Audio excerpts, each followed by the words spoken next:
Good afternoon, and welcome to True Crime Mysteries. If this is your first time, hello, and welcome to the channel. If this is not your first time, you may have seen this video before.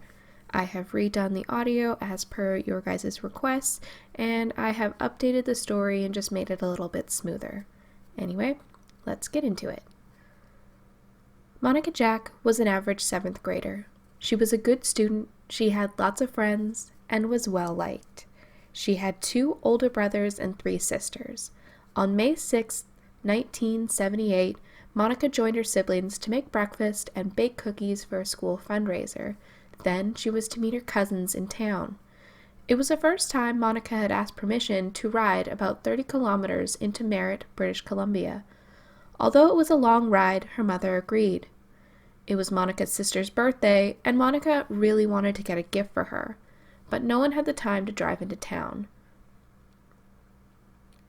It was only because Monica had meant to be with her cousins that she was allowed to go, and it was on the condition that she was to be home before sundown. Her mother knew she made it into town because Monica had made a charge to the family account for the gift she had purchased. Monica's mother had been running errands for an overnight fishing trip, and she said that while she had been driving home, she saw Monica and asked if she wanted a ride, but she said she wanted to bike a while longer. Monica had been at her cousin's house for a while. They had baked a cake, but Monica had decided to go home and had wanted to bike from her cousin's house to home. It wasn't a long ride, but it was a new bicycle, and she was still getting used to it. She had received the bike as a gift from her father a couple weeks before her 13th birthday. Her mother went on the fishing trip as planned. She packed up the vehicle and left, noting that Monica hadn't made it home yet, but the sun was still up. She didn't know at the time, but that conversation she had on the side of the road with her daughter would be the last she spoke to Monica. When she returned from the trip early the following morning, Monica was still not home. Under questioning from Crown Counsel Tim Livingston, the mother said she phoned police immediately when she discovered her daughter had not made it home the previous evening. She also phoned friends, starting the search for Monica. Her mother was quoted as saying, "People came very quickly to start looking for her. It's not normal for kids to not come home." Her older brothers, along with other family members and people from the community, began the search for Monica, retracing the steps she had last been seen along the highway.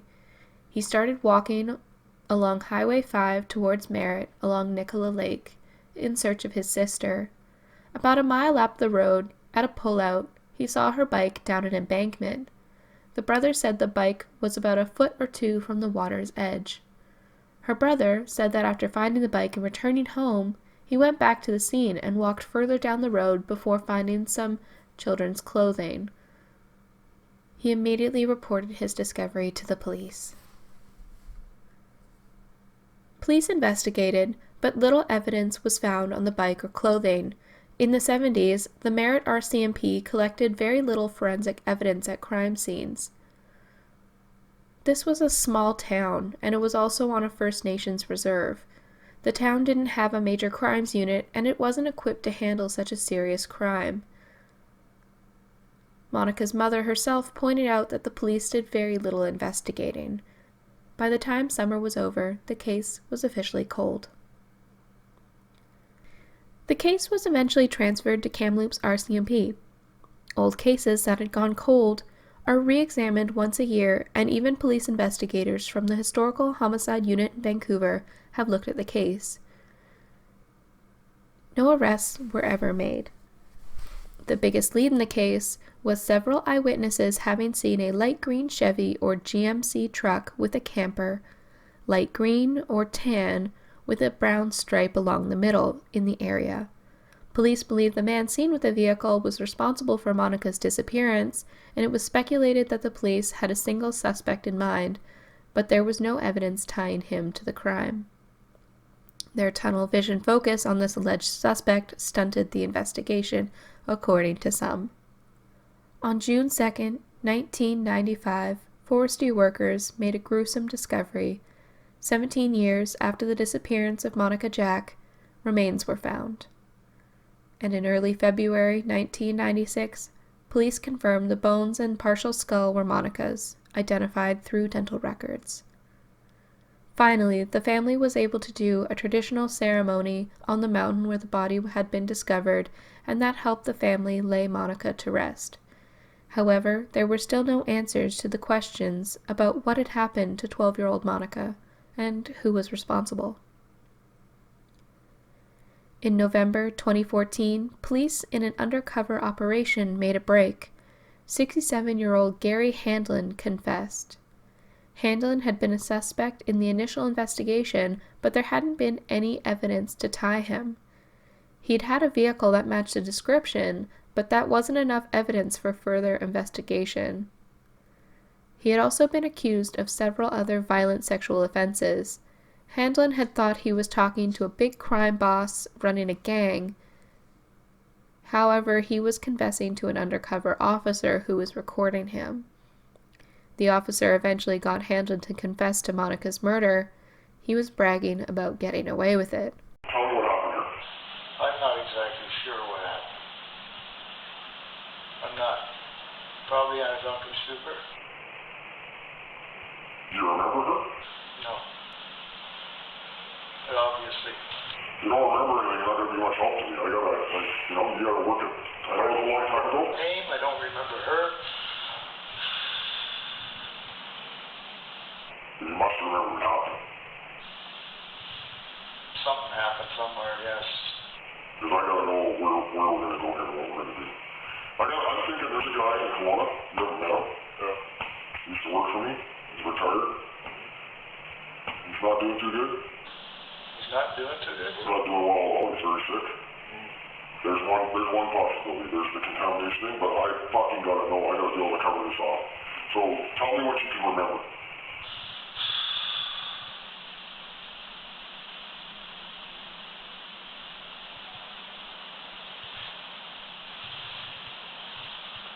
I remember picking a broad up one time.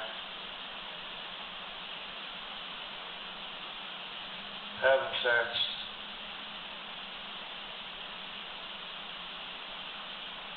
Then I just lost it for some reason. Oh, I think I strangled it, I'm not sure. This one here, you remember, she's like nothing. Must have been. She's like 11 or 12 years old here. That could be. And again, I don't fucking care. But if I'm gonna do it. Native, I know she was native. She's native? I gotta know everything that happened there. Obviously. So you came inside her? Must have. Well, either you did or you didn't. I don't know whether I did or I didn't. I can't remember that far back, but probably. Don't remember where this happened?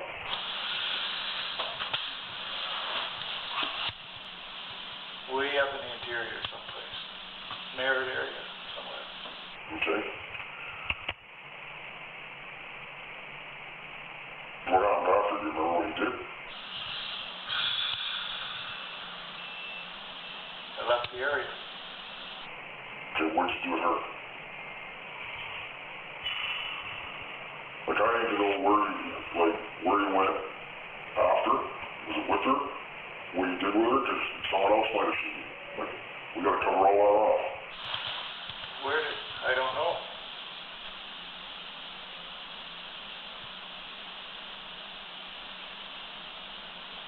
I think I just left her there. Monica's mother has gone on the record to say she remembers him in the area at the time of her daughter's disappearance. He also had a green Chevy truck with a trailer that year, but had sold the vehicle in the summer of 1978. Police said that he knew details about her murder that had not been made public, and are confident they have the right suspect. Thankfully, justice will be served for Monica Jack, who was taken from this earth far sooner than she should have. The crowded courtroom had cheered when the jury read out the guilty verdict. The courts have not yet determined his sentence yet, but a first-degree murder conviction carries an automatic life sentence with no chance of parole for 25 years in Canada. Handlin is now 71 years of age and will serve the remainder of his life behind bars. A woman that he had been convicted in sexually assaulting was in court to hear the verdict. When the verdict was read, she yelled at him, "And that goes for trying to kill me." When his sentencing hearing occurs, the family of Monica Jack plans to read victim impact statements. Handlin is a predator, and good police work led to his conviction. His sentencing hearing will likely be sometime in 2020, and I will do an update if anything new develops. That's going to be all for this case. I'm so glad we got justice in this cold case. Thank you all for watching and sticking around for this remake. Let me know if the audio has improved and you guys like this style better without any music. Also, thank you all for the support and kind words this week. I really appreciate it. Now you know the drill. If you like this content and want to support the channel, hit the like button. And if you want more content, hit subscribe and the little bell icon so you don't miss when I post new videos.